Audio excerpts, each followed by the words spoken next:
नमस्ते, जय हिंद। ये है द आवारा मुसाफिर शो क्लिप्स।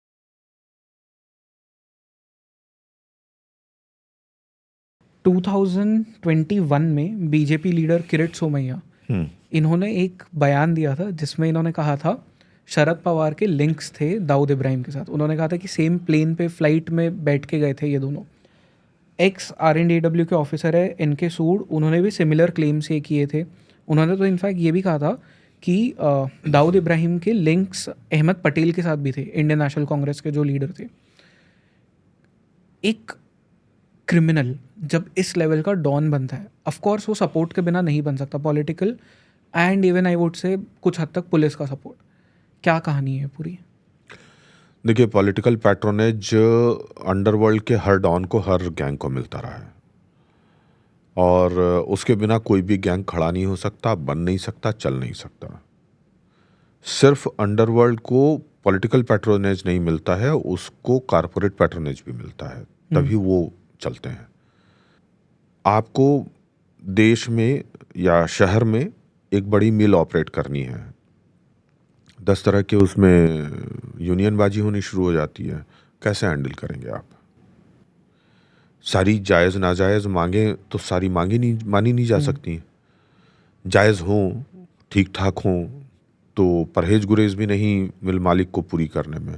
नाजायज़ मांगे आती हैं, उन चीज़ों से वो परेशान होते हैं। तो फिर उससे बचाव करने का रास्ता क्या? बाहुबल, खून खराबा। अंडरवर्ल्ड का आदमी अंदर आता है ऐसे में। अंडरवर्ल्ड के आदमी को पैसा दिया जाता है वो काम करने के लिए। अंडरवर्ल्ड का आदमी आकर के इन लोगों को ठोकता है, मारता है। तो ये पैट्रोनेज भी होता है। कौन सा ऐसा हमारे देश का या खासतौर से मुंबई का टॉप मिल ओनर रहा है जिसने कि अंडरवर्ल्ड का सहारा नहीं लिया? लेबर जो एक्टिविस्ट हैं उनको दबाने के लिए, मिल मजदूर यूनियनों को दबाने के लिए सबने लिया है। वैसे ही पॉलिटिशियंस का है।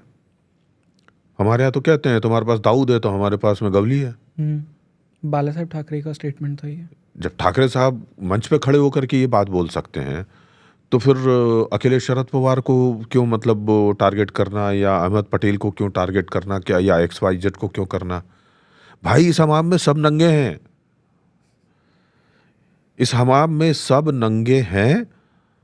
और दूसरी बात, दुष्यंत ने जो कहा था ना कि जिस जिस की दुम उठाई वो मादा निकला, ये कहानी वही है कुल मिला के। ये जो आरोप लगाने वाले लोग हैं ना, इनके खुद की मतलब जो है दुम उठा करके देखिए कि ये कौन है।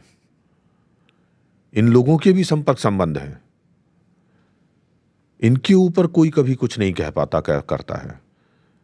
आज तक क्या सबूत आए? चाहे पटेल साहब के बारे में हो, शरद पवार साहब के बारे में, किसी के भी बारे में क्या सबूत आए सामने? आपने आरोप लगाए। पॉलिटिकल आरोपों को हम किस तरह से लेते हैं? हवा में जलती हुई अगरबत्ती के उठते हुए धुएं की तरह। थोड़ी दूर ऊपर तक लकीर दिखाई देती है, उसके बाद डिसॉल्व हो जाती है, हमें पता ही नहीं चलता है। कुछ देर तक उसकी खुशबू बनी रहती है, हमें पता चलता है कि यहाँ अगरबत्ती थी, उसके बाद वो भी खत्म हो जाती है। ये सब चीजें सिर्फ पॉलिटिकल फायदे के लिए अपनी क्रिएट की जाती हैं। आप सबूत पेश करते, जेल भिजवाते उन्हें। आपके यहाँ सिस्टम नहीं था क्या?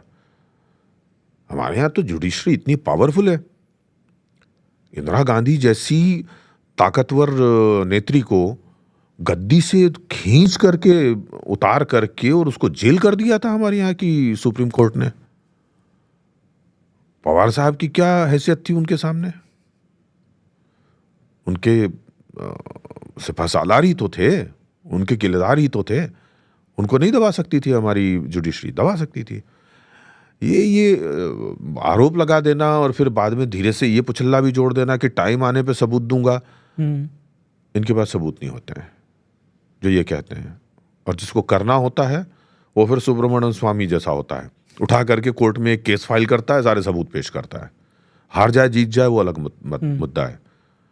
तो अभी तक पॉलिटिकल पैट्रोनेज की बातें जितनी भी आती रही हैं, उसके कोई पक्के सबूत सामने अभी तक नहीं आए हैं। पर सर, शरद पवार के ऊपर तो एलिगेशंस ये भी लगते हैं कि मतलब जैसे जब वो ब्लास्ट हुए तो 12 धमाके हुए थे, उन्होंने 13वां धमाका भी एक कहा था कि हुआ था, जो आई थिंक किसी मस्जिद में हुआ था, ऐसा उन्होंने कहा था। Then again secondly Ram Jethmalani ji कहते हैं कि दाऊद इब्राहिम का उन्हें कॉल आया था, वो उससे मिले भी थे।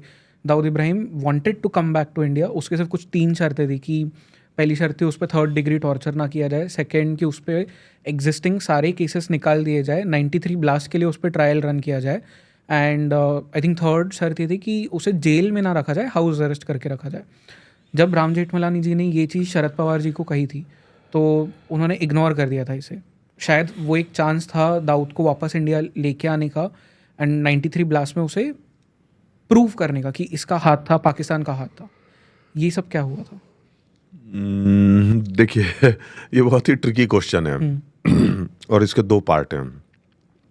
पहला तो ये शरद पवार के साथ कनेक्शन और बाकी सब चीज़ें जिसके बारे में आपसे मैं बात कर ही चुका है।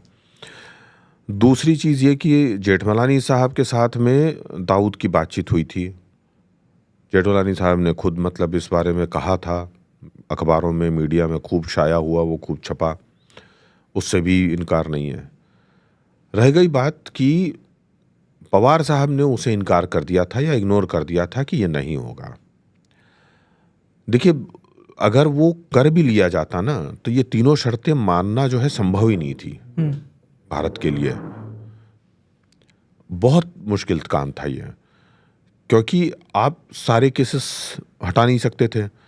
जितने केसेस हटा दिए जाते उनके सबके जो बंदे थे जिनके घरों में उनके कारण कैजुअलिटीज़ हुई थी या जो भी केसेस फाइल किए थे, उनमें से अगर 10% लोग भी कोर्ट में जाकर के ये बात कहते कि आप हमारा केस ड्रॉप नहीं कर सकते, तो आप कुछ नहीं कर पाते। कोर्ट बोलती कि हाँ इसमें ट्रायल चलाओ।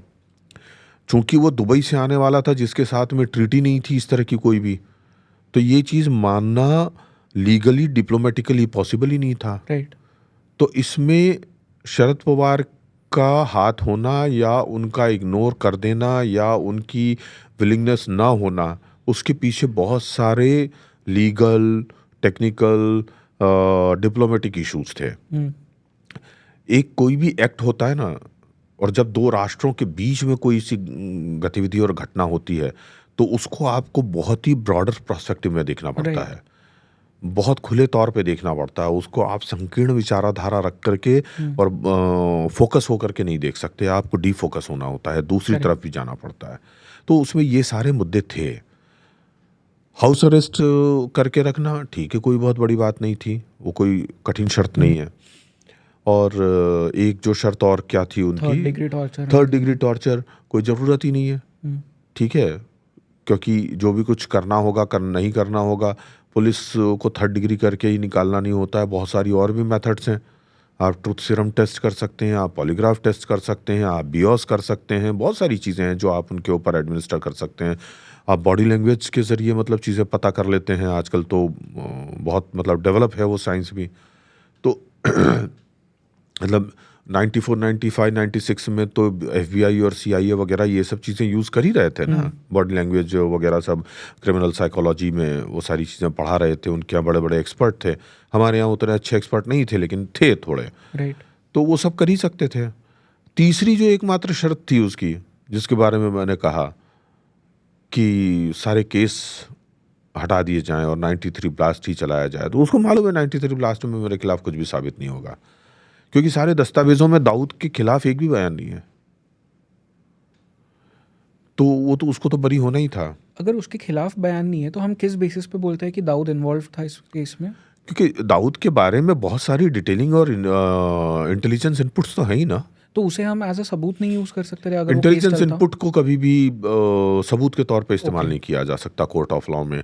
उसको इवन सेकेंडरी एविडेंस भी नहीं मान सकते। प्राइमरी एविडेंस तो वो हो जाता है कि मैं जैसे गवाही दे रहा हूँ या सीधे उनकी इन्वॉल्वमेंट का कोई वीडियो, ऑडियो, कोई डॉक्यूमेंट्री एविडेंस या किसी और तरीके की चीज़ है, या जो को एक्यूज्ड है उसने मतलब सीधे सीधे से बयान दिया हो।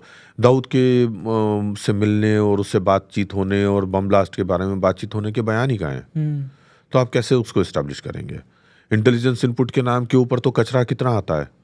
करेक्ट। हर दिन 2000 इन्फॉर्मेशन आती हैं, उसमें से एग्जीक्यूटेबल या वर्केबल कितनी होती हैं? Hardly any.